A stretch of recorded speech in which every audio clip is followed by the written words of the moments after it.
श्री स्वामी समर्थ घरगुती टिप्स. तर चला जाणून घेऊयात, पण त्याआधी तुम्ही अजूनही या चॅनेलला सबस्क्राईब केलं नसेल तर चॅनेलला नक्की सबस्क्राईब करा. नंबर 1, जुलाब होत असेल तर सुंठ बारीक करून पाण्यासोबत घेणे. नंबर 2, चक्कर येत असेल तर साखर सोबत सौंफ खाणे. नंबर 3, तोतरे बोलणे यावरती हिरडा खाणे व वरून दूध पिणे.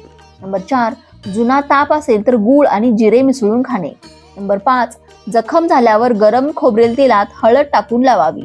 नंबर 6, उलटी होत असेल तर पाण्यात लवंग उकळून प्यावे. नंबर 7, तोंड आल्यावर जायफळाच्या काड्याने गुळण्या कराव्यात. नंबर 8, खोकला असेल तर अर्धा चमचा काळी मिरी चूर्ण मधासोबत घ्यावी. नंबर 9, शरीरावरती कुठे भाजल्यास मेथीचे दाणे बारीक कुटून लेप लावावा. नंबर 10, पोट दुखत असेल तर ओवा पाण्यात भिजवून मीठ टाकून प्यावे.